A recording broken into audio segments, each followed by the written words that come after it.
السلام عليكم.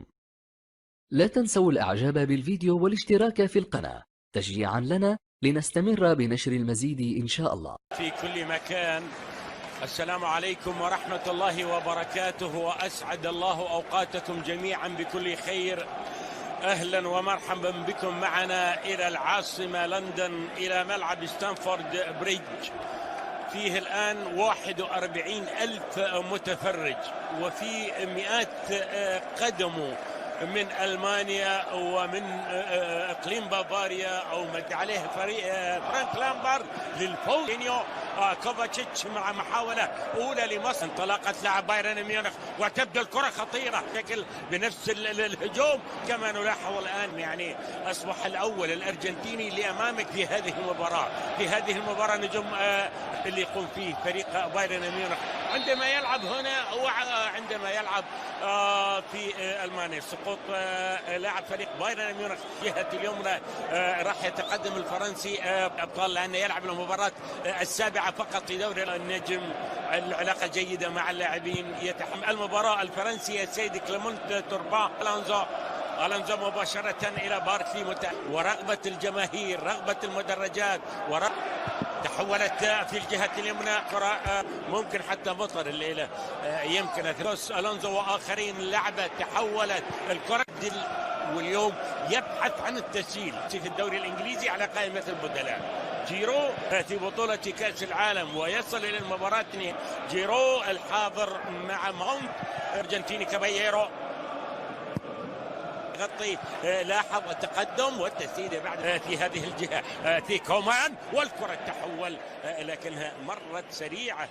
جيرو يحاول في هذه اللقطه لذلك عمليه تسجيل الهدف يا الفرنسي يلي يتطلع امام خط دفاع صلخر، ومره اخرى الانطلاقه والتسديده القويه لكنها مرت بسلام وضاعت بالتالي على تسجيل الهدف الأول بكرات متبادلة حلوة. أهداف من خلال 26 مباراة في لعبة مع زيزو المدرب ومع ريال رقم 86 في دوري الأبطال. يمرر إلى توماس مولر، سجل رائع، نتيجة جيدة 0-0. أوكي تذهب بايرن 6-5.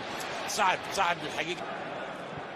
كرة وصلت إلى روديجر، إلى الأحمر، يتبادل الكرات. الكرة عند لاعب خطير، التسديدة ولكن ينجح حارس المرمى.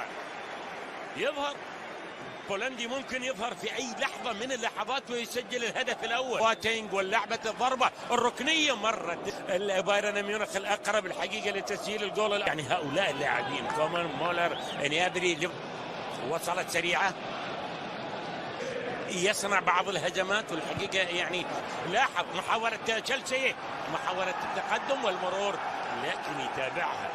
أقول إن لاعبي تشيلسي 18 دقيقة بالمباراة يقود المباراة كما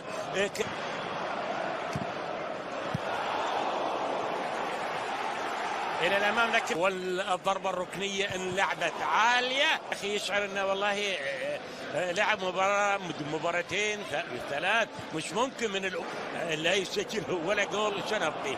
إذا ما سجلت ما عملت شيء كبير في المباراة. في لعب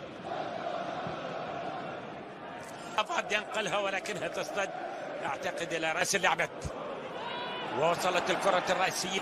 لمسة خاطئة ونقلة خاطئة يستفيد آخر بطل 2013 والمتقدم باركلي. الله حلوة باركلي الممتاز هذه الأيام. لعب الحد مرتاح يعني بالذات الكبار. مثل هذه المباريات تسجل في المباراة القادمة. جميلة حلوة بايرن ميونخ يمكن الجول الأول يخرج حارس المرمى فريق الزائر. الضيف الثقيل جدا. شوف بالضبط يعني لو بقى مكان وقت خروجه جيد، وقت خروجه القرار على الأقرب الحقيقة هو لتسجيل الهدف الأول.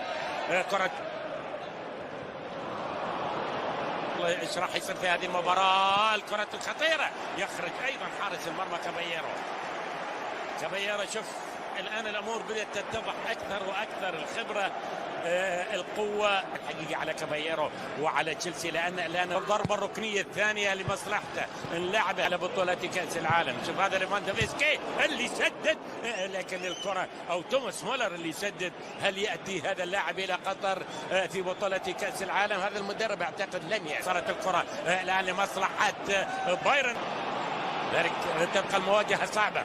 تاريخ الإمكانيات لاعبي بايرن ميونخ يجب مع المحاولات السابقة أمل كبير مثلا، لأن هدف تشيلسي الشوط الثاني أعتقد طبعا يسيطر على الكرة، يتقدم، يتلاعب، يحاول، ولكن الكرة مرت في البوكل في البوندسليغا. لمسة يد واو تفيد منها تشيلسي، تحولت الرأسية، السقوط على أرضية الملعب. تبقى محاولة تشيلسي خطيرة، وصلت جنب حكم المباراة يتابعها يستفيد منها تشيلسي. هذا بايرن الرأسية مرة أخرى من ليفاندوفسكي أو من توماس مولر، تضيع. حولها حلوة والله، حولها حلوة، يعني في لمح البصر كنت أن يحدث ذلك في كل الشوط الثاني. وصلت في الجهة اليسرى المتقدمة الثالثة من نوير، وصلت إلى بايرن، ويأتي مثلا معنا يعني شوف أيضا إلى الضربة الحرة المباشرة لمصلحة في هذه الدقائق. الكرة انلعبت، تقدم وعلى، لذلك هو يلعب الآن في لندن مرة أخرى. أعتقد الاستحواذ لا زال. نوير ينقلها ولمسة جميلة، لك يرجع يسيطر عليها بافارد. صفر بايرن ميونخ يواصل السيطرة والتقدم. هذه الضربة الحرة المباشرة الخطيرة يمكن يأتي الجول الأول، لكن يتألق الحقيقة القائد تشيلسي يسجل الجول الأول، يحل المباراة، يحليها التسديدة، ولكن يبعدها نوير. في شروط كثيرة أن تسجل في مرمى نوير، أقوى ان لعبة الضربة الركنية والرأسية، لكنها تمر بسلام. نفس اللاعب لدى البلوز أولا، وحتى للعمل على تسجيل الجول الأول يعني إلى التعادل بالضربة الركنية. ديفيز مباشرة إلى بواتينج. الشوط الثاني إبراهام تياغو نسبية الحقيقة لرنج في ذهاب الدور ثمن النهائي ل9 مباريات، فاز في 6 وتعادل في 3.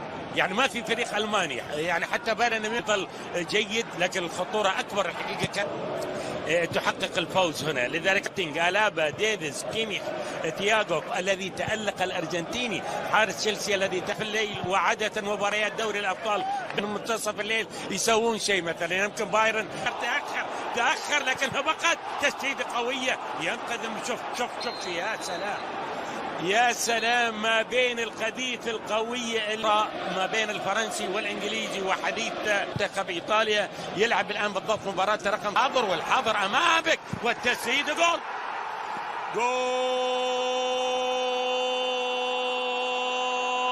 بايرن ميونخ يسجل الجول الأول. بايرن ميونخ يسجل الهدف الأول، ضاعت قبل قليل من تشيلسي، ويسجل الآن الفريق الألماني هدفه الأول في الدقائق الأولى على بداية المباراة. الدقائق الأولى شوف في انذار لنا جميعا انه والله كان ممكن تشيلسي تشارد، وانا اشوفه قام يتحرك الحين عاد خلاص.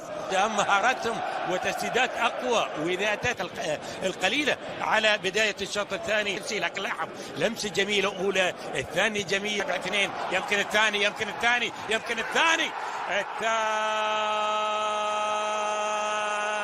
من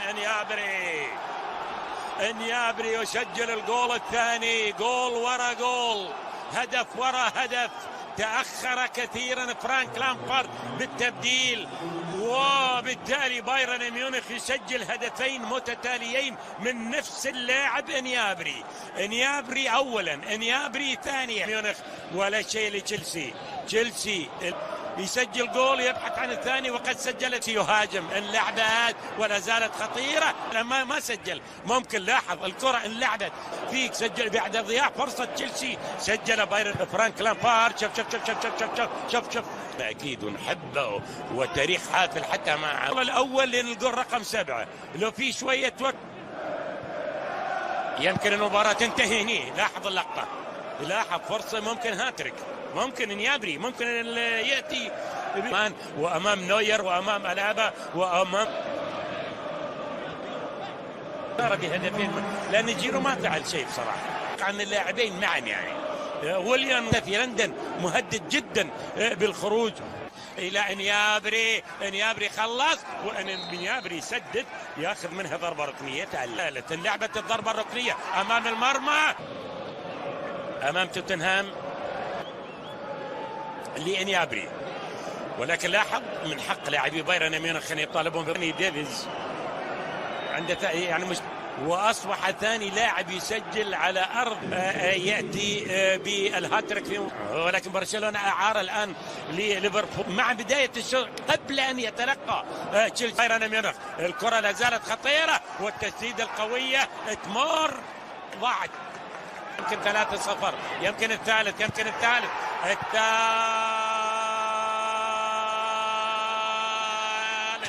أتى لبايرن ميونخ. الثالث أتى لبايرن ميونخ، ليفاندوفسكي، وكرة جميلة مقشرة ملعوبة، هكذا تصنع